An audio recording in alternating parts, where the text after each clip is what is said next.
이제는 뉴스 정면승부 4부 함께 하고 계신데요. 이번에는 법률가의 시선으로 정치 현안을 들여다보는 법률 정면 보기 순서 이어가도록 하겠습니다. 자, 박성배 변호사 나오셨습니다. 안녕하세요. 네, 안녕하세요. 네. 자, 대장동 사건의 핵심 인물이죠. 김만배 씨가 어젯밤 극단적 선택을 시도했습니다. 이제 병원으로 이송이 돼서 지금 치료를 받고 있는데 생명에 지장은 없는 것으로 이렇게 알려졌어요. 자, 이 갑자기 극단적인 선택을 시도한 이유, 지금 짐작으로 얘기할 수밖에 없는데 네네. 어떻습니까? 이거 김만배 씨 같은 경우는 재판과 함께 수사도 함께 진행이 되고 있는데 네네네. 형량도 줄여야 되는 목표가 있고 네. 또 어쨌든 불법적인 수익이지만 그거 챙기려는 그런 목적도 또 목표도 갖고 있는 것 아닙니까? 네네. 김 씨가 흉기로 극단적 선택을 시도하다 보니까 당분간 중환자실에 입원해야 하는 상황이고 자연스럽게 김 씨에 대한 검찰 수사나 재판도 진행되지 못할 가능성이 높습니다. 네. 김 씨 주변에 따르면 김 씨가 요 며칠 사이에 자꾸 뭘 만들어내라고 검찰이 압박하는데 허위 진술을 하든지 내가 사라지든지 해야겠다. 뭔가를 진술해야 할 것 같다. 그게 두렵다 등의 토로를 했다고 합니다. 김만배 씨가 갑자기 극단적 선택을 시도한 이유는 여러 가지로 해석할 수 있을 것 같습니다. 우선 검찰이 바라보는 이 사건 실체관계가 사실이라면 최근에 최우양, 이한성 등 측근이 체포되고 압수수색도 이루어져서 네. 더 이상 빠져나갈 방법이 없다. 긴 형량과 재산 몰수가 예상되는 비관적인 상황에서 극단적 선택을 시도했을 수 있겠죠.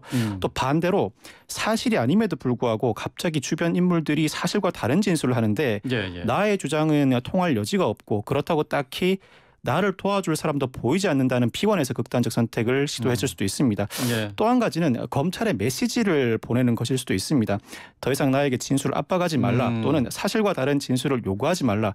만약 내가 사라지면 지금까지 검찰이 포착한 혐의에 대해서도 재판 단계에서 유죄 입증을 해내지 못할 것이다라는 메시지를 보낸 것일 수도 있습니다. 아, 그렇군요. 여러 가지 해석이 가능한 상황인데 지금 언론에서 주목하고 있는 것은 화천대유의 공동대표로 알려진 이한성 씨 또 그리고 전 쌍방울 부회장이었던 최우향 씨. 네.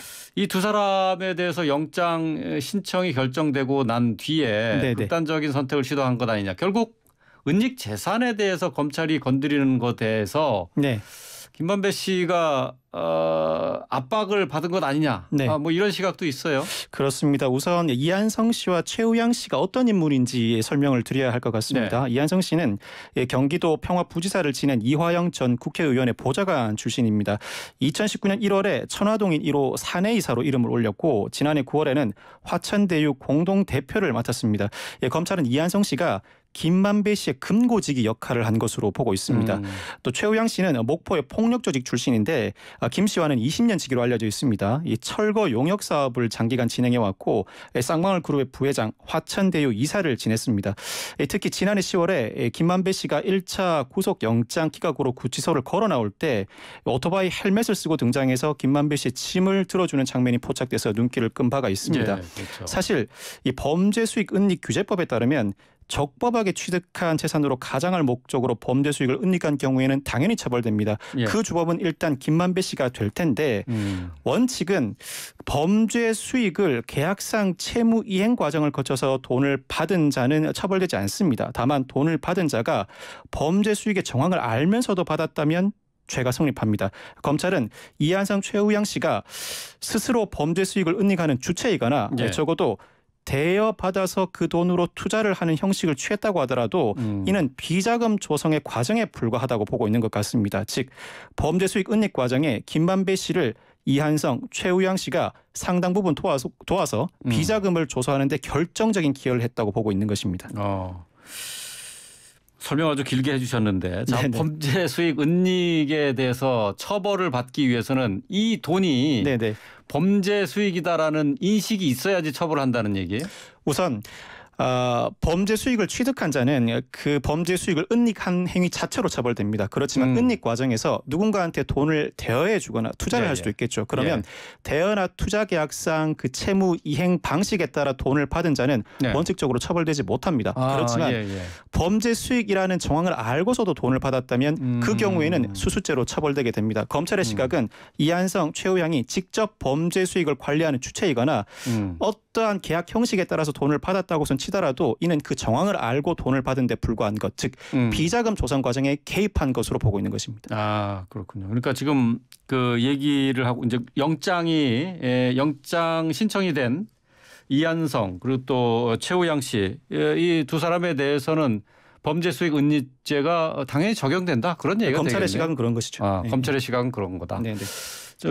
지금 이제 검찰이 김만배의 측근이라고 할 수 있는 이 두 사람에 대한 네, 네. 영장 신청 외에도 압수수색을 또 진행을 했는데요. 네, 네. 압수수색 대상에 김만배 변호인이 소속된 법무법인에 대한 압수수색도 있었어요. 이거는 왜 사무실 변호사 사무실에 대한 압수수색 이거 좀 그 사례가 좀 그렇게 많지는 않잖아요. 변호인에 대한 압수수색이 아주 없지는 않은데 상당히 이례적입니다. 네. 우선 검찰은 이한성, 최우양이 김만배 씨 지시에 따라서 범죄 수익을 수표로 인출해서 숨겨 보관하거나 허위 회계 처리를 해서 차명으로 부동산을 매수하는 방식으로 260억 원 상당을 은닉한 것으로 보고 구속영장을 청구했습니다. 영장 실질 심사가 곧 열릴 예정인데 구체적으로는 화천대유 자금 수십억 원을 화천대유 명의와 김만배 씨 명의로 수원 지역에 땅을 매수한 것으로 보고 있습니다. 또 대장동 개발 배당금을 수표로 쪼개기 인출해서 주주들에게 나눠주는 방식으로도 은닉한 것으로 보고 있는데 검찰은 변호인이 이와 같은 방식을 조언해 주거나 직접 심부름을 해준 것으로 보고 있습니다. 즉 범죄 수익 은닉에 직접 가담한 것으로 보고 이 변호사 한 명의 휴대전화를 압수하기도 했고 참고인으로 불러 조사하는 등 압수수색에 박차를 가하고 있는 모양새입니다. 아, 범죄 수익 은닉에 도움을 직접 주지 않았느냐. 가담했다. 예, 보는 것입니다.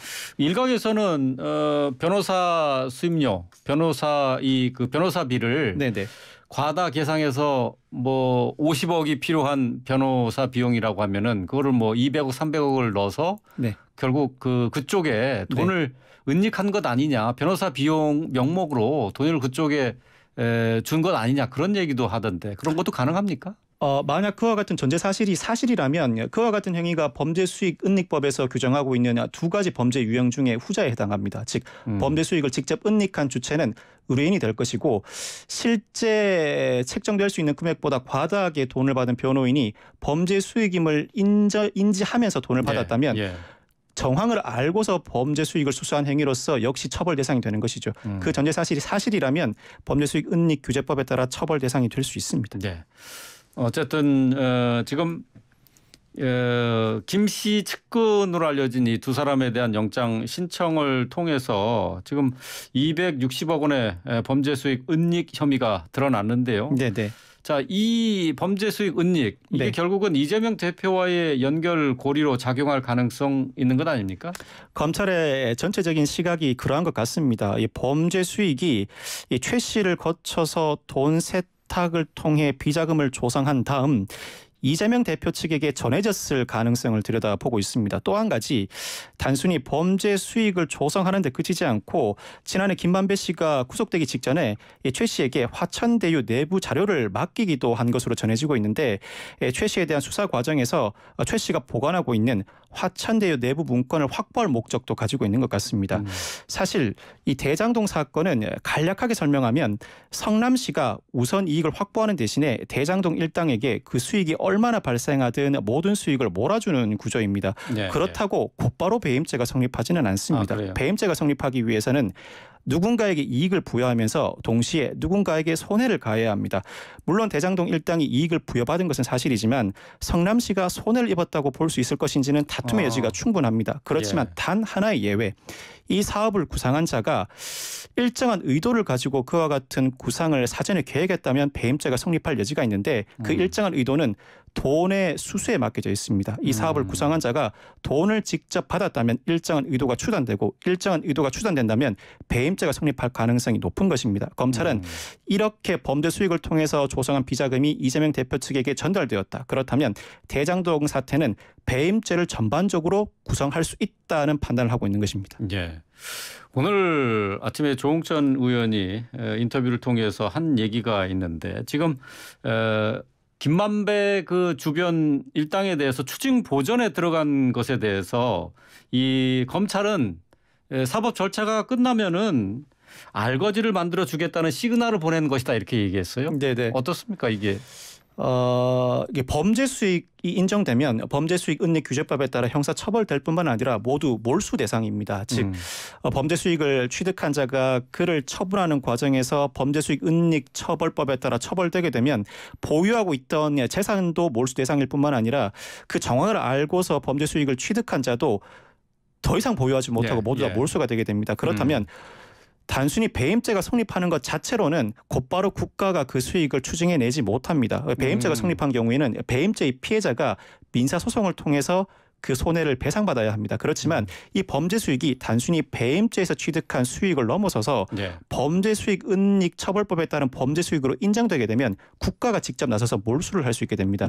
국가가 나서서 과감하게 전반적인 재산을 몰수하게 되면 대장동 사태 관련된 일당들의 재산이 온전하게 다 국가에 몰수당하는 처지에 이를 가능성이 높아지게 되는 것이죠. 아마 이 점을 지적한 발언이 아닐까 싶습니다. 예, 그렇군요.